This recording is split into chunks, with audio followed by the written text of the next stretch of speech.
Cinderella का बचपन मोहब्बत और तहफ़्फ़ुज़ के हिसार में गुजरा। वो अपनी माँ की इकलौती बेटी थी और माँ उसके लिए दुनिया की सबसे नर्म पनाहगाह थी। मगर ये पनाह ज़्यादा देर कायम ना रह सकी। बहुत कम उम्री में उसकी माँ का इंतकाल हो गया और वो नन्ही सी बच्ची पहली बार इस सच से टकराई कि ज़िंदगी हमेशा वैसी नहीं रहती जैसी हम चाहते हैं। माँ के बाद उसके वालिद ही उसकी पूरी कायनात बन गए। वो अपनी बेटी को आंखों से ओझल नहीं होने देते थे, उसकी हर ख्वाहिश पूरी करते, उसकी खामोशी भी पढ़ लेते थे। सिंड्रेला के चेहरे पर अगर मुस्कुराहट आ जाती तो वो समझते कि उनकी जिंदगी कामयाब है। सिंड्रेला दूसरे बच्चों की तरह खिलौनों में दिलचस्पी नहीं लेती थी। उसे रंग, कपड़ा और सुई धागा अपनी तरफ खींचते थे। वो घंटों कागज पर लिबासों के खाके बनाती, पुराने कपड़ों को काट कर जोड़ती और अपने जहन में एक नई दुनिया बसाते चली जाती। उसके वालिद अक्सर उसे देखकर मुस्कुराते और कहते कि एक दिन उसकी बेटी दुनिया की सबसे बड़ी फैशन डिजाइनर बनेगी। सिंड्रेला को इस जुमले में ख्वाब नजर आता था, एक ऐसा ख्वाब जो उसे अंधेरे से बाहर ले जा सकता था। वक्त के साथ साथ हालात बदलने लगे। उसके वालिद का कारोबार नुकसान में चला गया और 3 कर्ज बढ़ता चला गया। वो शख्स जो कभी मजबूत नजर आता था अब फिक्र और परेशानी में घुलने लगा। कर्ज खात दरवाजे पर आने लगे और घर का सुकून आहिस्ता आहिस्ता बिखरने लगा। ऐसे वक्त में उसके वालिद ने दूसरी शादी करने का फैसला किया। नई औरत अपने साथ 2 बेटियां भी लाईं। शुरू में उसने बहुत मोहब्बत और अपनायत दिखाई, ऐसे जैसे वो वाकई उस घर को संवारना चाहती हो। सिंड्रेला ने भी उसे मां मानने की कोशिश की, मगर ये कोशिश एक तरफा थी। चंद ही महीनों बाद सिंड्रेला के वालिद शदीद बीमार पड़ गए। कर्ज, जहनी दबाव और कमजोरी ने उन्हें तोड़ दिया। बीमारी ने उन्हें बिस्तर से लगा दिया और एक दिन वो हमेशा के लिए दुनिया से रुखसत हो गए। बाप की मौत के साथ ही सिंड्रेला की जिंदगी से आखिरी सहारा भी छिन गया। जनाजे के बाद घर की फजा बदल रही, जैसे दीवारें भी अजनबी हो गई हों। बाप के मरते ही सौतेली माँ का असल चेहरा सामने आ गया। सिंड्रेला को ऊपर के कमरों से निकालकर तह खाने में भेज दिया गया। वो जगह नम, अंधेरी और सर्द थी, मगर इससे ज्यादा सर्द सुलूक था जो उसके साथ किया जाता था। सुबह सवेरे उसे जगा दिया जाता और पूरा दिन उससे काम करवाया जाता। फर्श साफ करना, कपड़े धोना,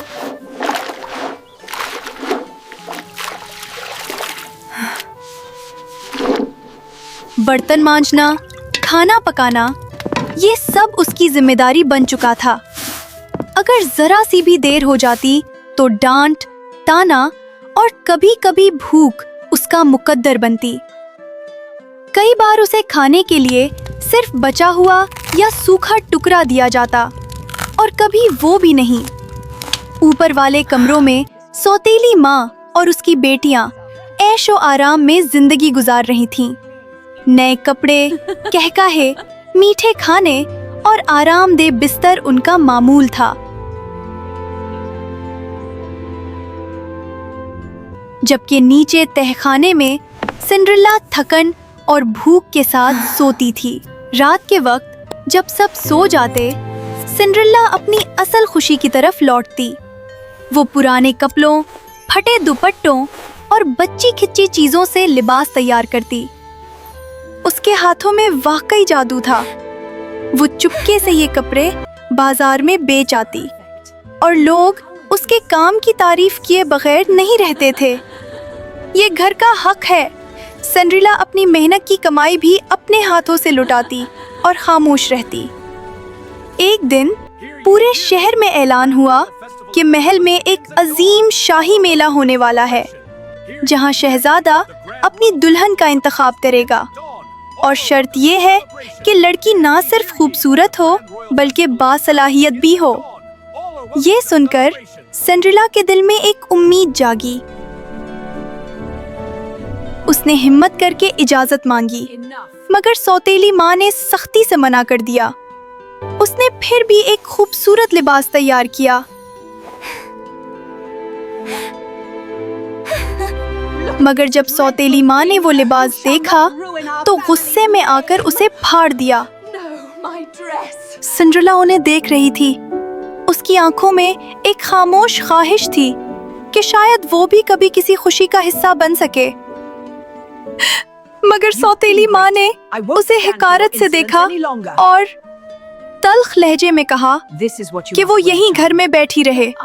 ये महफिलें उसके लिए नहीं होती, और वो इतनी खूबसूरत नहीं कि बादशाह का बेटा उसे देखे या पसंद करे। थोड़ी देर बाद सौतेली माँ अपनी दोनों बेटियों के साथ ऊपर वाले कमरे में चली गई।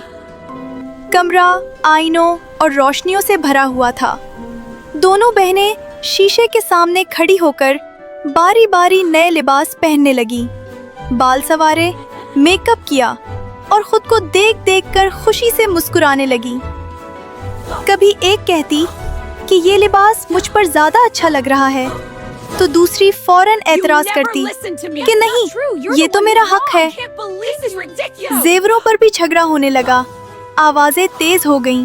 हसद और मुकाबला उनके चेहरों से साफ झलक रहा था। सौतेली माँ पहले ही तैयार खड़ी थी और कभी एक बेटी को सराहती तो कभी दूसरी को, मगर सिंड्रेला का नाम तक नहीं लेती। ऊपर जाने के बाद उसने सिंड्रेला को हुक्म दिया कि पूरा घर साफ करे। फिर दरवाजा जोर से बंद कर दिया ताकि वो बाहर ना निकल सके।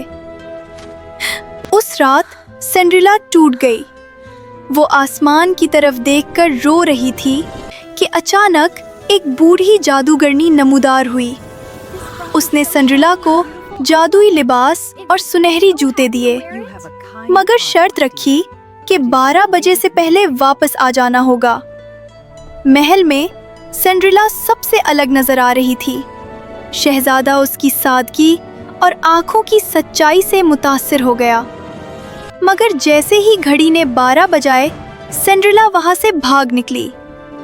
जब सिंड्रेला महल से भागी, उसके पीछे कोई जूता या निशानी नहीं रही थी। शहजादा परेशान हो गया कि ना वो लड़की का नाम जानता है, ना उसका घर, ना कोई सबूत जिससे उसे दोबारा ढूंढ सके। कई दिनों तक वो किसी लड़की को अपनी दुल्हन के लिए मुंतखब ना कर सका और फैसला किया कि अभी शादी नहीं करेगा।